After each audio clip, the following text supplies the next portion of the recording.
Iya, minasan, welcome back again with Mr. K di sini. Menyimpan banyak misteri memang. One Piece nyatanya masih memiliki beberapa fun fact menarik. Gak cuma dari kelompok topi jeraminya saja, tapi bahkan dari musuh-musuh yang mereka lawan. Nah, kira-kira fakta-fakta menarik apa saja yang kemungkinan banyak orang belum mengetahui dari musuhnya Luffy? Well, tanpa banyak basa-basi gak jelas, monggo enjoy ke kontennya, oke? Let's go.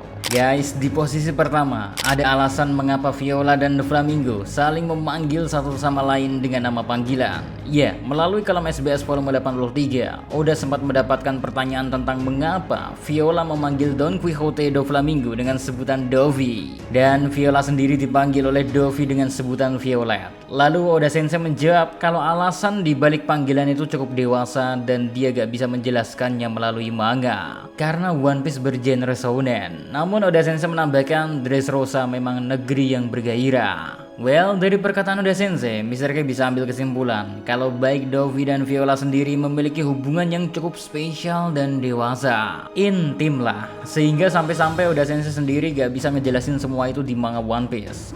Kayaknya beruntung banget ya jadi si Dovi. Next, di posisi kedua ada fakta kalau Big Mom adalah orang paling muda yang pernah memiliki bounty atau nilai buruan. Iya, di One Piece sendiri kita tahu nilai bounty gak hanya untuk orang-orang dewasa yang bisa mengancam, akan tetapi mau dia masih anak-anak sekalipun, jika anak itu dianggap berbahaya dan mengancam, pihak Angkatan Laut gak akan ragu untuk memberikan nilai burunan kepada mereka. Dan Charlotte Linlin, atau yang juga dikenal sebagai Big Mom, seseorang yang memiliki harga burunan tertinggi di antara seluruh karakter wanita manapun di dunia One Piece. Saat ini bahkan setelah berhasil dilengsarkan dari takhta Yonko, bounty-nya mencapai nilai 4 miliar 388 juta berry.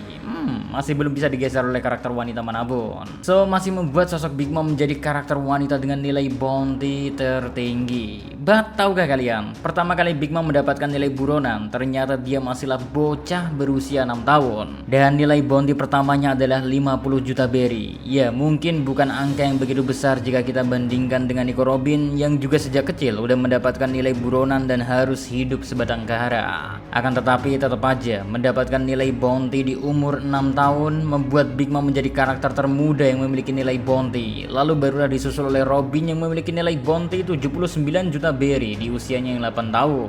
Lanjut, di posisi ketiga ada kabar kalau Akainu bisa mendapatkan One Piece hanya dalam 1 tahun.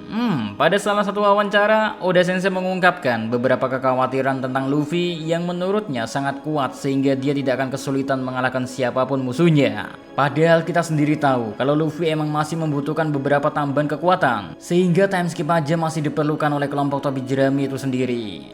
Hal ini harusnya memperlihatkan kalau Oda Sensei emang sengaja gak mau ngebuat suatu kru yang sangat kuat sejak awal. Karena perkembangan cerita harusnya selalu mulus mengingat setiap musuh yang ada di hadapan mereka bakalan bisa dikalahkan dengan mudah. Nah, walau sekarang Luffy udah di posisi yang jauh lebih kuat, tapi Oda Sensei mengatakan sesuatu yang sangat menarik, yaitu kalau aja Akainu adalah protagonisnya, maka itu akan menjadi jauh lebih buruk.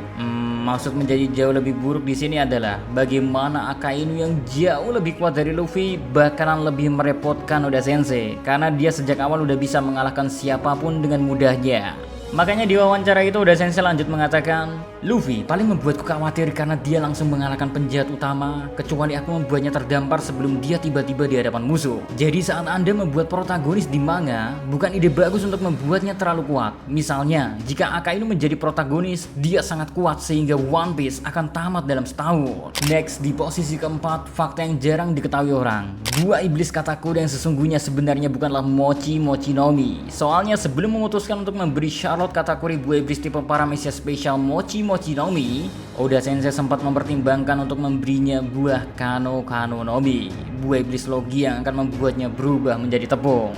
Sebenarnya ide itu mungkin berhubungan dengan Katakuri yang menjadi menteri tepung di Pulau Toadland yang menguasai Pulau Komugi, sehingga konsep awal Oda Sensei untuk Katakuri sendiri lebih mempertimbangkan kekuatan tersebut. Walau belum jelas juga sebenarnya mengapa Oda Sensei memilih untuk tidak menggunakan konsep ini, guys. Akan tetapi dilihat dari bagaimana pertarungan Luffy melawan Katakuri begitu ikonik, rasanya keputusan untuk memberi Charlotte Katakuri kekuatan buah iblis Mochi Mochi no Mi menjadi keputusan yang sangat tepat. Lanjut, masih seputar Charlotte Katakuri lagi. Sekarang kita bahas tentang tempat lahir dari putra kedua dan anak ketiga dari keluarga Charlotte Charlotte yang membuatnya gak dilahirkan di Totland melainkan di atas kapal. Ya, jauh sebelum Big Mom memiliki wilayah kekuasaan yang begitu luas, kita tahu di masa mudanya Big Mom juga sempat tergabung dengan bajak laut Rocks. Sehingga sekitar 48 tahun yang lalu, saat Charlotte Katakuri lahir, Big Mom saat itu masih senang berlayar kemana-mana. Makanya di data Fever Cut Katakuri sendiri ya, diungkap kalau sang komandan manisan dari bajak laut Big Mom dilahirkan di atas kapal. Ya, emang kalau kita pikir-pikir lagi banyak momen yang memperlihatkan bagaimana seorang anak terlahir di atas kapal. Kayak misalnya aja Kozuki Momonosuke yang juga terlahir di atas kapal Moby Dick milik kelompok bajak laut Shirohige.